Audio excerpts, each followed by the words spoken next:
What's good, guys? We're back at it again with another video. As you can see from the title, today we have part one of my freshman year story time, my D1 basketball freshman year story. I saw you guys' reception to the AAU story time, so I figured why not, keep it going. Not to mention, I appreciate those of you who voted in my community tab. Make sure you go check it out. That's where I put polls. Should I drop this next? Should I drop this next? Obviously, this video won the poll, so that's why we come with this video today. With these college story times, we will, come with the sophomore year, junior year, senior year. But I do want to say this. I made the little transition video, the transitioning from high school to college, back when I first started the channel. I think it was maybe one of my first 5 videos I ever made. Obviously, the quality wasn't, but, in this, when I do it this time, I'm not holding back. I'm telling the truth, completely, because I really want to help as many incoming freshmen as I can. I'm going to be honest. No grudges are held, though. This was, X amount of years ago. We're not worried about it. Let's jump into it. So as you guys remember, I broke my foot for the second time, first game of my senior year of high school. Ended up coming back for that final game of my senior year, which was that first round playoff game that we lost. That was early February. My report date for, college was mid-June. In those 4 to 5 months in between, granted, I didn't want to do too much impact because I was scared I was going to break my foot again. But I was still getting in the gym. I'm getting up shots, I'm playing pickup. I'm doing this, and that. But here's what I want to tell you guys before we even talk about when I got there, a gem for any incoming freshmen before you even step foot on campus. And it could potentially help you a little. I'm not going to lie. There's nothing to prepare you for when you first get there, but it can help you a little. And that's too, when you go in the gym and you're practicing, go 100% the entire time, game speed.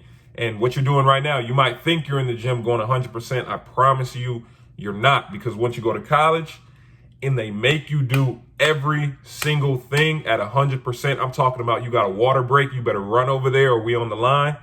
Consistently, I'm telling you, I would make sure you're in that gym doing everything 100%. Because I'm about to tell you what it's like when you show up. I've actually already made an extensive, preseason breakdown before, talking about what happens before the season. Go check that out if you haven't seen it, but we'll talk about it a little bit now. Come in there. They tell me one of my first workouts is 45 minutes, right? 45 minutes. So in my head, I'm thinking 45-minute workout, and it's a group of 4 or 5 bigs, position workout. I'm like, oh, this is about to be easy. Just 45 minutes. That's it. When I tell you that was the hardest basketball workout I had done in my life up to that point, 45 minutes. And you know why? Like I just said, everything was full speed, big after big after big, drill after drill after drill. There was no breaks, no breaks. After that workout, I lie to you not, I take my shirt and I wring it out. This has never happened to me before. I take my shirt and I wring it out. It looked like a pool. And I'm laying on the locker room floor what did I just get myself into? I'm being so serious. Like I said in that preseason video, that summer is basically, positional workouts. You got your team workouts. You might have a scrimmage, obviously pickup. I was playing pretty well. I was still, 250, 260. So I had a little bit of weight on me, of course, after my injury. So I'm a physical presence in the paint. I'm playing pretty well defensively. I'm flying around, blocking shots. And my teammates are telling me, because I'm low-key feeling myself, I'm not going to lie. Teammates are telling me, yeah, no, you just got freshman legs. You just got freshman legs. You got high school bounce. I'm like, bro, what are you talking about? High school bounce? I'm really like that. Not to mention, I forgot to say this. I was actually the #1 incoming, rated recruit for the conference. So I'm low-key feeling kind of confident at the time. After that first week, I figured out exactly what they were talking about. That weekend, after our first week of workouts, I didn't move. I swear I didn't move except to go to the caf to get food. That next week, though, when I talk about sore, literally, it was like my bounce went from here to here. My legs, arms, every muscles I didn't even know I had was sore. And the difference in college is you got the same schedule the next week and they expect you to perform the same way, if not better. That's what I'm going through that entire freshman summer. In fact, let me show you guys exactly what, that summer did to me, right? When I got there, what did I say? I was 250, 260. This is what I look like, right? This is what I look like. This is a picture from one of our first workouts, right? You see how big I am? By our first game, November, I want to say 18th. It was between the 15th, 18th. I'm not sure. This is what I look like. This is what I look like. You see the difference. I lost 30 plus pounds in 3 to 4 months. 3 to 4 months. And that actually changed a lot in terms of what was happening in practice in terms of my performances. Like I said before, when I first got there, I had some size, plus I was athletic. So I was making an effect, in practice, because the bigs I was going up against we had a 6'9", 300-pound VCU transfer. We had a 6'10", 260-pound Michigan transfer. We had another 6'9", he was about 220 from VCU, another one. Then we had another 6'9", 6'10 big who was about 230, 240, who went to Iowa State straight out of high school, went JUCO, now is at Gulf Coast. So this is what I'm going against day in and day out in practice. So when I lose the weight, all of a sudden we get to practice and they get it on the block, they backing me down, and it's easy layups. I'm able to block some shots, help side, things like that. But for the most part, they're able to back me down. You know what I'm saying? I'm low-key getting bullied at times. I really just look immature out there on the court all of a sudden. This is the part where I know a lot of freshmen will feel. So I come into college here. That summer I'm performing. I'm here. My confidence is here. We get closer to that first game. And obviously, like I said, I lost the weight. I'm starting to get bullied in practice. And all of a sudden I start to realize, wait, you're not about to play. Like, you're not going to play. So now my confidence is here. First game comes around, no minutes. Sat the entire game. That might have been the first game since I feel like since I started playing basketball where I was healthy and I did not touch the court. So I started playing basketball in maybe fourth grade. So from fourth grade to my freshman year of college, when I was healthy, I have never had a DNP. My first game of college, don't play. Now, and I mean, he ain't even look at me on the bench. It was like I wasn't even there. So my confidence at that point is shook. I'm not even gonna lie. I did get in our next game. I think we played, it was Siena, but we were way better than them. So I got 20 minutes. What those is you get in when you're up 20 and you get in when you're down 20, right? Next couple games, I'm getting those type of minutes. In practice, I don't know how this happened. I ended up rolling my ankle, high ankle sprain, right? I'm having a hard time getting back from injury. I can't even run.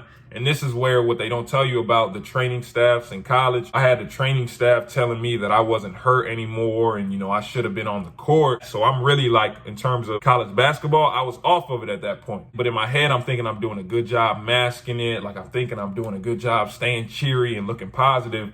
Coaches can see right through that, bro. So I ended up coming back from that. And, I tried to be more positive. I tried to, I'm talking to my parents at home. They never going to let me quit. So they telling me you're there for a reason. I don't care what's happening. You need to push through it. It's a game day. We finish shoot around. We about to go upstairs to eat pregame meal. My head coach, pulls me to the side and he goes, yeah, B, obviously you've been hurt these first couple months. And I know it's been, a tough adjustment period for you, this and that. So, we decided that we think you should redshirt this year. Keep in mind, I hadn't had a conversation about redshirting prior at all. Like when I was on my visit, when I did any of that, there was no talk about me redshirting at all. So I was completely blindsided by this conversation, but this is my head coach. And what am I going to say? Oh man, no, I'm not going to do that. I'm okay, coach, that's cool. That game, that day, didn't dress. You guys got to try and, think about, what was going through my head at this time. I come in as the top rated recruit in the conference, right? I come in thinking I'm going to get all these minutes. I show up, I end up losing all this weight. All of a sudden I'm getting bullied in practice. I get hurt, roll my ankle. I'm having a hard time getting back from that. Training staff don't believe that I'm hurt at all. Then the head coach comes to me and is like, yeah, we think you should redshirt this year. At that point in time, I'm going to be honest. I'm like, bro, I'm off this. What? Now I got a redshirt now? I'm going to just do what I want. So that next week of practice, I already knew I was going to be on scout team. If you guys don't know, scout team is, a team in practices. It usually consists of walk-ons, red shirts, freshmen who don't get minutes. And you go through, whatever team you're going to play, their sets, and go play against your actual team live in practice, things like that. But here's the thing with scout team. It's very loose. If you played college basketball, the scout team, they can do what they want. They can really take whatever shot you want. You can really get off in scout team. So for that next week of practice, my mindset going into that next week of practice was, bro, I don't care. I'm just out here and I'm wilding. Because you don't think I'm good enough to play. You think I need the redshirt, but you told me when I was coming on my visit that I got a chance to get minutes, not that I'm just going to redshirt, right?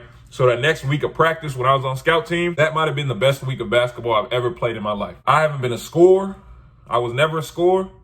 That week, though, That week, Brian Thomas II was a scorer. I'm talking about I'm driving from the perimeter. I'm doing all this stuff. Like, in my head, I was the best player on the court that entire next week of practice. And here's the funny part.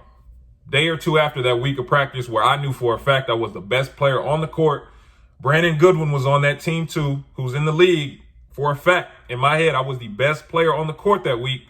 Day or two after, coach calls me in his office. Yeah, we're actually not going to redshirt you. You can dress. So for all you freshmen who your coach might want you to redshirt, or your coach doesn't give you minutes and you might be on scout team, if you get on scout team and you kill, and I mean, if you're on scout team and you killing starters, if your coach wants to win games, you'll play. If you are in practice consistently, I don't care if you are on scout team and you are killing starters every single day in practice, at some point, I promise you, if your coach wants to win, you will get on the court. So all of a sudden, I'm back in the rotation. Keep in mind, when I say back in the rotation, that doesn't mean 20, 25 minutes. That means 8 to 10 minutes a game. And for a freshman who's coming off of DMPs and was about to redshirt, I was happy. At least I'm getting in the game like 8 to 10 minutes. That's fine. If I play well when I get in, we might creep up to 15. So I was happy with that. We're about to play Middle Tennessee State at Middle Tennessee. Day before, of course, we fly in. We have practice the day before in their arena. My assistant that recruited me comes up to me. He goes, you've been playing well these last couple of weeks. Coach wanted me to let you know, like, you're going to get some burn this game. Like, you're going to play. So, be ready. Be ready. And I'm excited. I'm like, bro, like, finally, like, I'm about to play. Like, yeah. Not to mention in that practice, I was playing well. We get towards the end of practice. Remember that teammate I said that was 6'9", 300. He's running down the lane at me. He's coming down the lane. We're doing a transition drill or something like that. He's just coming down the lane. I put out my hand to stop him. Pop. Like, share, subscribe, turn on post notifications. Remember, this is only part 1 of my freshman year story. We will finish my freshman year and get to my sophomore, junior, and senior year, because I got to tell you guys, my 4 years of college basketball, it's kind of crazy in terms of injuries, certain things going on within the program. I'm going to tell you guys about it, but I appreciate you guys watching. Remember, if you want the one-on-one evaluations or the breakdowns, go on the channel, hit my website in the description. Also, if you have any questions or you need advice from me, make sure you also click the link in my description for Noodle. Appreciate you guys watching. I'll see you guys next time in the next video.